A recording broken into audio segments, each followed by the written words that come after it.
Hey, what's up? It's me, Mikey. I wanted to talk a little bit about the Yingling for Summit campaign now that it is in the record books and that Nick has secured the bag and is going to be going to Summit.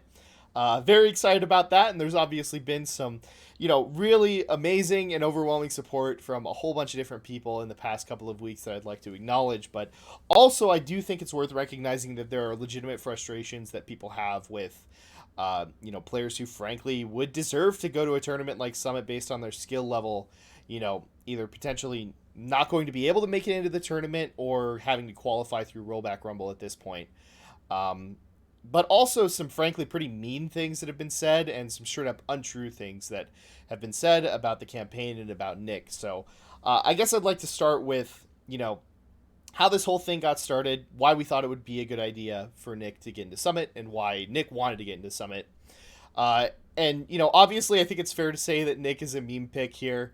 We've been memeing on him for, 6 years here in Arizona Melee. We made a lot of content to that effect. We definitely played that up a whole lot, but I do think that there are a couple of other aspects to, why Nick is a good choice for Summit that, frankly, deserve to be talked about more, at least, deserve to be considered, at least. First is that, I don't want to make it seem like Nick is a world beater or anything, or even a top player. Certainly, lower in skill level, I think objectively, than, Magi and Wizrobe and S2J at this point by a pretty wide margin.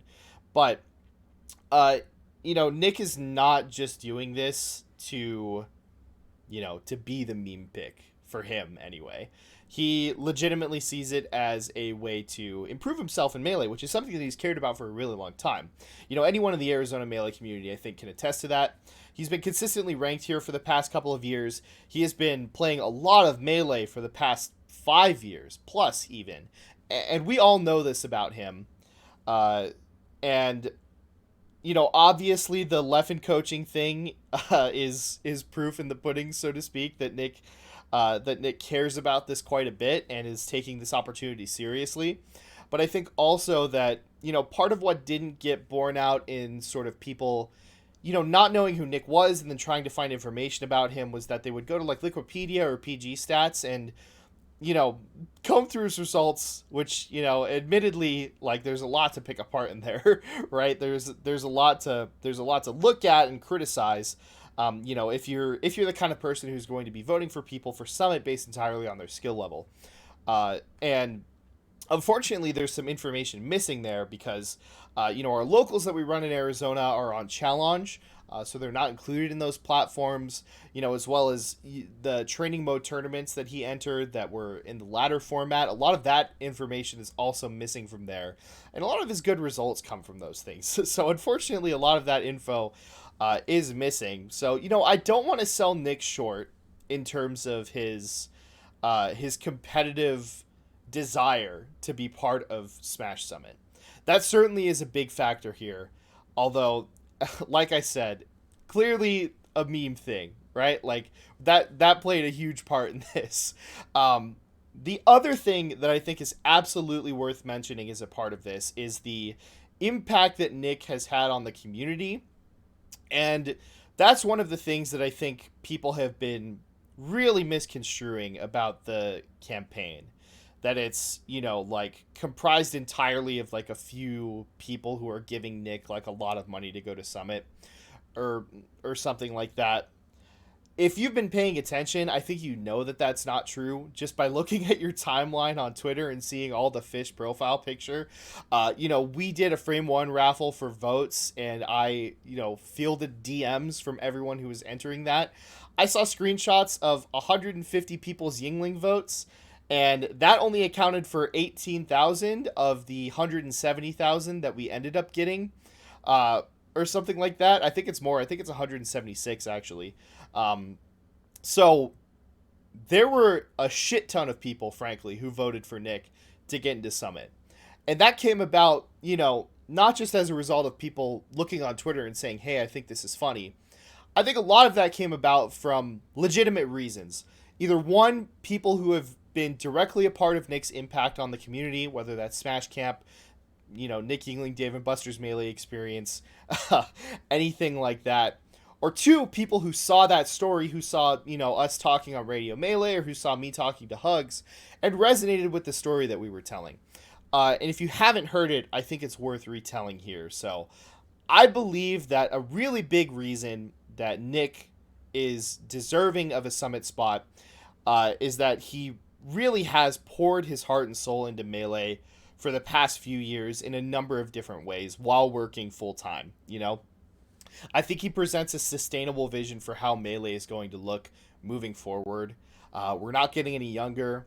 We're going to be relying on people who, need to balance other things in their life while they're playing Melee. People who are, getting married, having kids, stuff like that. So Nick, while working full time, has managed to, grind to the extent that I've told you about. He entered a lot of tournaments over the pandemic.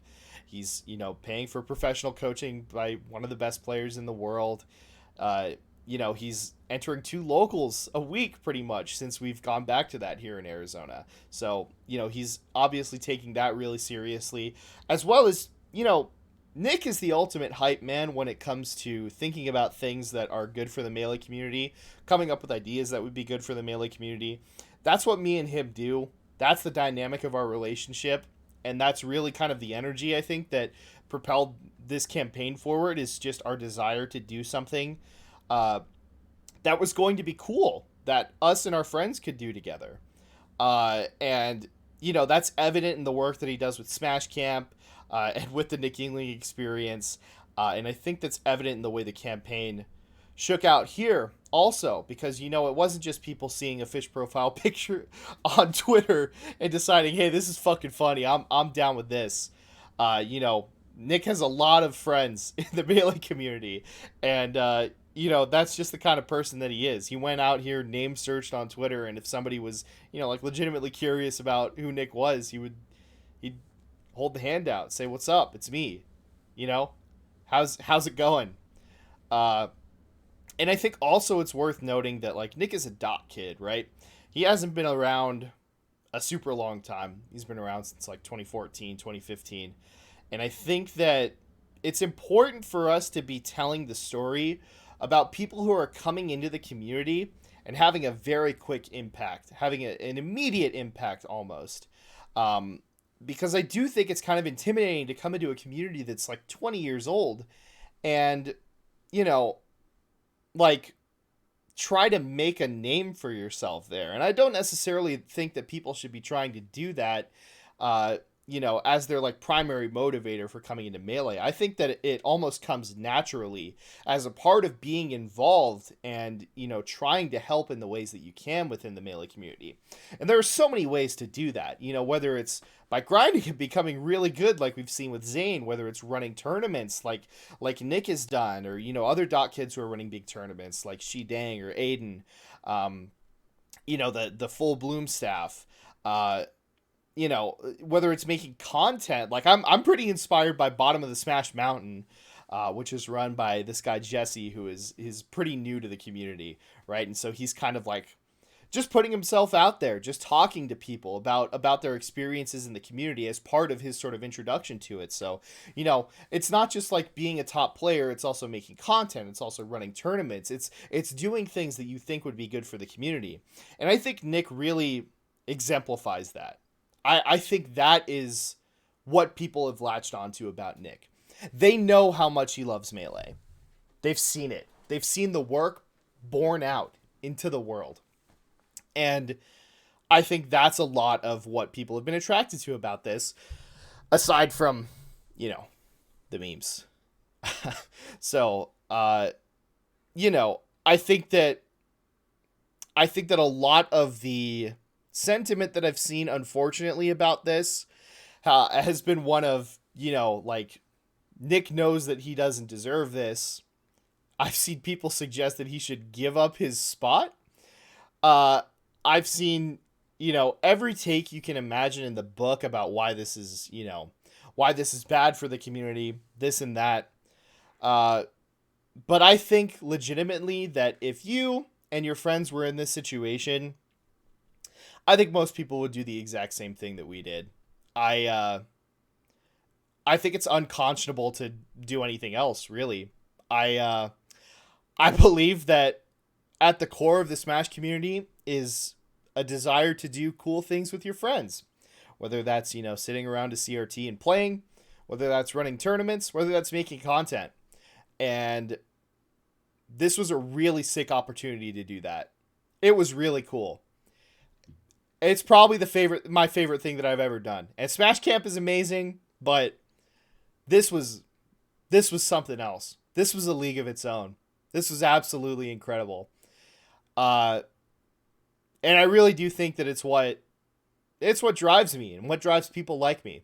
And there are a lot of people like me out there. And I think if there's anything that's been proven from this, it's that. So I really do want to thank Nick for, you know, for being that guy, for being Melee's ultimate hype man. He's incredible. And I really hope that, the world gets to see that. And we will. Uh, I want to thank everyone who changed their goddamn profile picture on Twitter to that fish from the Mikhail Bridges tweet. Inspiring, incredible. The I am Spartacus memes, all the people who made content. Shout out to Yams for that insane video. everyone who, everyone who tweeted, everyone who told their friends about it, all that good stuff. I want to thank the people on the ones and twos. Shout out Greg Turbo, shout out Jackzilla, Chroma, Violence. We had a lot of really great minds involved in this campaign, trying to figure out not only like what would be funny in terms of content, what people would resonate with, but how to structure it as well. And the first two bombs didn't work out super well, but god damn it, we struck a chord and the third one came through for us. So that's incredible. I want to thank all of the boys. I want to thank Lucas and Mike and Andy and Ben and Steven and Kevin and everyone else, Richie, Pat. There are so many names. I could go on and on for just, for being down with the vision 100% all the time, forever, for the past, for the past 6 years that we've been friends and all of that. So, yeah, it's been amazing. And Summit's going to be fun. I can't wait to be there. It's cool. It's me and Nick's first Summit, both of us. Maybe our last. We'll see. But we get to go together. That's going to be an amazing experience. So, yeah, thanks for making it happen. You guys are cracked. Sick.